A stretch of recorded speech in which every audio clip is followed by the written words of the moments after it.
नमस्कार, आप देख रहे हैं भारत 24 का डिजिटल प्लेटफॉर्म और मैं हूं आपके साथ अंजलि कुमार सिंह।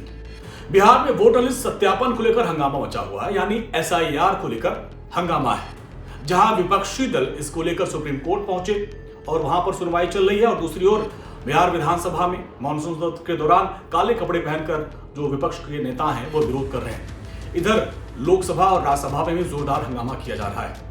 लेकिन इन सब के बीच जो सुनवाई हुई, जो 11 याचिकाएं लगाई गई थी सुप्रीम कोर्ट में, उस पर सुनवाई हुई। पहली सुनवाई में सुप्रीम कोर्ट ने ये कहा था कि 11 जो डॉक्यूमेंट्स हैं उसमें बहुत सारे डॉक्यूमेंट्स तो हमारे पास भी नहीं है, और उन्होंने चुनाव आयोग को सुझाव दिया कि भाई इसमें कम से कम आधार कार्ड, राशन कार्ड और वोटर आई कार्ड को आप शामिल करिए। और इसको लेकर सुप्रीम कोर्ट ने साफ साफ कर दिया, जो याचिकाएं लगाई गई थी, कि इस जो एसआईआर की प्रक्रिया को हम रोक नहीं लगा सकते, क्योंकि ये संवैधानिक संस्थाएं हैं और संवैधानिक संस्थाओं के काम पर हम प्रतिबंध नहीं लगा सकते।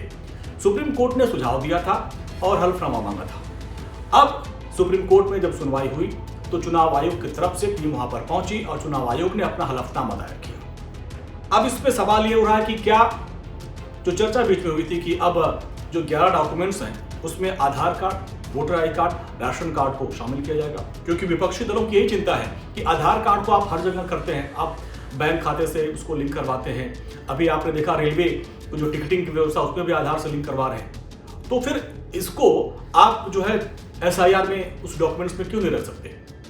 ये जो चिंता थी, जिसका सुझाव सुप्रीम कोर्ट ने भी दिया था, इसको लेकर जो कोर्ट में हलफनामा दायर किया गया चुनाव आयोग की तरफ से, चुनाव आयोग की तरफ से 3 बड़ी बातें रखी गई।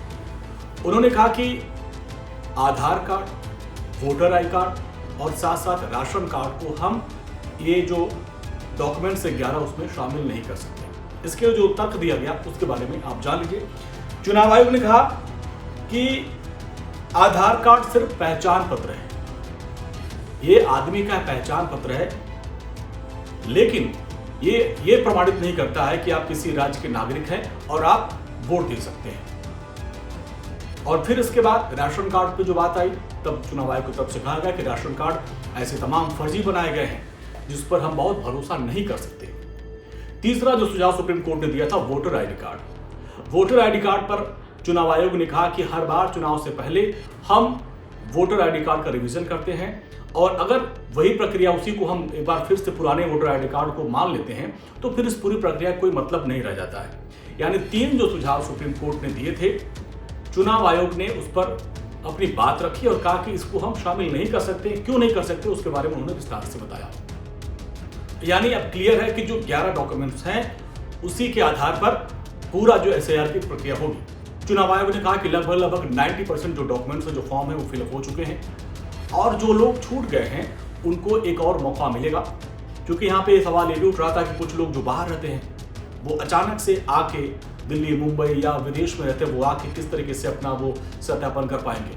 तो चुनाव आयोग ने कहा कि ऐसे 10% है उनको अतिरिक्त समय दिया जाएगा, वो आए और अपना आवेदन कर सकते हैं और फिर उनको उस हिसाब से उनको सहूलियत दी जाएगी। 11 डॉक्यूमेंट्स के बारे में अभी भी चुनाव आयोग ने साफ साफ क्लियर किया कि ये जो 11 डॉक्यूमेंट्स हैं ये हमको चाहिए ही चाहिए, और ये कोई बहुत बड़ी चीज नहीं। ये 11 डॉक्यूमेंट्स लगभग सबके यहाँ होता है, लेकिन विपक्ष कह रहा है कि भाई ये 11 डॉक्यूमेंट्स सबके पास नहीं होते हैं। अब वो 11 डॉक्यूमेंट्स कौन से हैं, जरा इनके बारे में भी आप जान लीजिए, और इन्हीं की जरूरत, और ये इसमें से कोई भी अगर आप एक देते हैं तो आपका वोटर लिस्ट सत्यापन हो जाएगा, यानी एसआईआर हो जाएगा। तो डॉक्यूमेंट्स क्या है एक बार आप जान लीजिए। जो पहला है कि केंद्र या राज्य सरकार एवं सार्वजनिक उपक्रम में कार्यरत कर्मचारियों के पहचान पत्र, पेंशन भुगतान का आदेश अगर ये है तो आपको डरने की जरूरत नहीं, ये मान्य हो जाएगा। दूसरा है 1 जुलाई 1987 के पूर्व सरकारी स्थानीय प्राधिकार, बैंक, पोस्ट ऑफिस, एलआईसी या फिर पब्लिक सेक्टर के उपक्रम में जारी किए गए आई कार्ड, वो दस्तावेज है तो वो आपका काम कर जाएगा। तीसरा है सक्षम प्राधिकार से जन्म प्रमाण पत्र। चुनाव आयोग ने जन्म प्रमाण पत्र तो बनना चाहिए, हालांकि इस पर भी कहा गया कि भाई पहले के, आज के 5-7 साल पहले जन्म प्रमाण पत्र बनवाते नहीं थे। चौथा जो है वो है पासपोर्ट। अगर आपने पासपोर्ट बनवा रखा है तो वो भी अगर आपने डॉक्यूमेंट्स दिया तो आपका काम चल जाएगा। पांचवा है मान्यता प्राप्त बोर्ड से, विश्वविद्यालय से जो मैट्रिक या फिर कोई भी शैक्षणिक प्रमाण पत्र है, आपने हाई स्कूल किया हो, कुछ कोई भी आपने पढ़ाई ली हो, तो वो जो सर्टिफिकेट होगा वो इसमें काम आ जाएगा। इसके बाद स्थायी आवासीय प्रमाण पत्र, निवास प्रमाण पत्र लोग तमाम परीक्षाओं में देने के लिए और ऐसे भी बनवाते रहते हैं, तो वो अगर आपके पास है तब भी काम चल जाएगा। इसके अलावा वन अधिकार प्रमाण पत्र है, सक्षम प्राधिकार द्वारा ओबीसी, एससी, एसटी जो जाति प्रमाण पत्र है, जो आप लोग तमाम जो लोग हैं जो उसका आरक्षण का लाभ लेते हैं, दूसरी योजनाओं का लाभ लेते हैं, तो उसके लिए भी ये जरूरत पड़ती है। तो चुनाव आयोग ने कहा कि ये तो लगभग लोगों के पास होता ही है। इसके अलावा राष्ट्रीय नागरिक रजिस्टर अगर आपके पास उपलब्ध है तो वो भी आप वहां दे सकते हैं। 11वां है कि राज्य स्थानीय प्राधिकार द्वारा तैयार किया गया पारिवारिक रजिस्टर, कुटुंब रजिस्टर होता है। हर गांव में एक कुटुंब रजिस्टर होता है परिवार का, उस कुटुंब रजिस्टर के आधार पर ही आपका वोटर लिस्ट में नाम जुड़ता है। अगर वो भी है तब भी आपका काम चल जाएगा।